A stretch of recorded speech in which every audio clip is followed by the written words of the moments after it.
Assalamualaikum warahmatullahi wabarakatuh. Di video kali ini kita kedatangan mobil Toyota Avanza dengan keluhan ketika kita nyalakan AC ternyata yang keluar cuma angin-angin doang, jadi dinginnya nggak ada. Kata si pemilik mobilnya, kasus seperti ini tiba-tiba. Jadi tadi kita dipakai dingin, terus tiba-tiba panas. Setelah kita cek, ternyata magnet clutch-nya mati. Nah, setelah kita cek juga untuk magnet clutch-nya, kita udah turunin sama kompresornya seperti ini. Jadi kebetulan tadi kita pelepasan kompresor itu sama kayak di video kemarin lah. Jadi kita nggak usah pakai video cara pelepasan kompresor, langsung saja kita ke magnet clutch-nya yang trouble. Nah, jadi magnet clutch-nya yang trouble seperti ini. Ini centerpiece sama spoolnya mati. Nah, jadi ini spoolnya mati, centerpiece-nya rusak seperti ini. Jadi setelah kita bongkar untuk kompresor Avanza ini, kita cek yang pertama untuk klepnya kondisinya masih bagus. Terus yang kedua kita cek asnya juga masih bagus, bearing-bearingnya bagus. Jadi untuk perawatan kompresor atau pengecekan kompresor seperti ini caranya.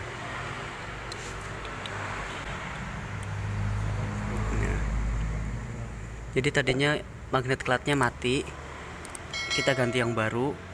Tetapi biasanya kalau magnet clutch mati di kompresor ada penyebabnya. Yang pertama bisa dari magnet clutch-nya itu udah usia jadi mati, terus yang kedua karena kompresornya bermasalah. Jadi putarannya berat, efeknya ke centerpiece magnet clutch-nya itu jebol atau rusak. Barangkali ada klep patah atau bearing as tengahnya di situ macet. Jadi kita cek seperti ini. Dan setelah kita cek ternyata aman semua.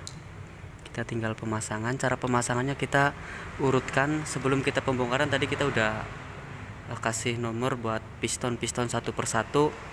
Jadi biar nanti pas pemasangan kita masih sesuai jalur piston yang aslinya. Nomor 1 atas tadi kita udah nomerin.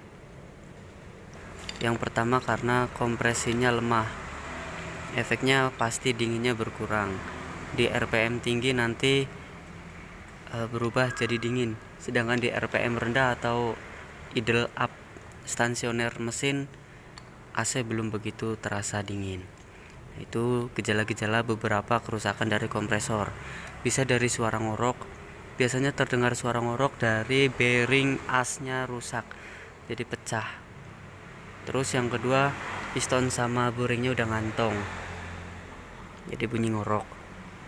Terus yang ketiga, klepnya patah. Jadi gram-gram dari klepnya seperti ini nanti masuk ke ruang piston. Jadi pistonnya itu gesekan sama bearing.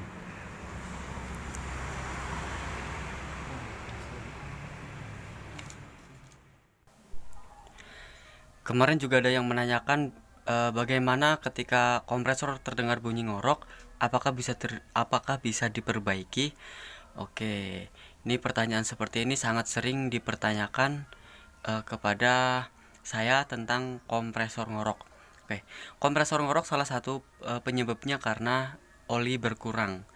Terus yang kedua karena klep patah. Terus yang ketiga karena piston sama bearingnya udah ngantong.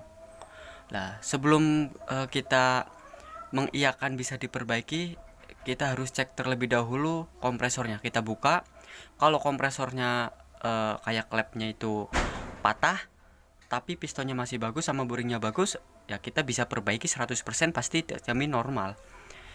Terus tapi kalau piston sama bearingnya udah ngantong, kita gak bisa perbaiki. Kita gak rekomendasi buat perbaikan piston ataupun bearing, walaupun bisa kita kanibal pakai bearing kompresor secondan yang lain.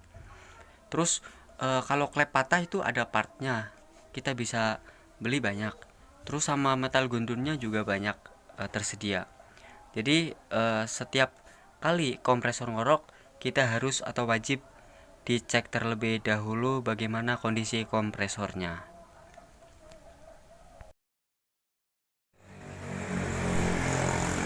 Dan di sini saya akan menjelaskan sedikit bagaimana cara kerja magnet clutch itu bekerja.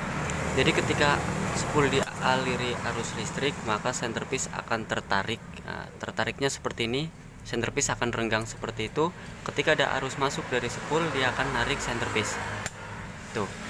Ketika tarikan seperti itu, maka kompresor akan bekerja.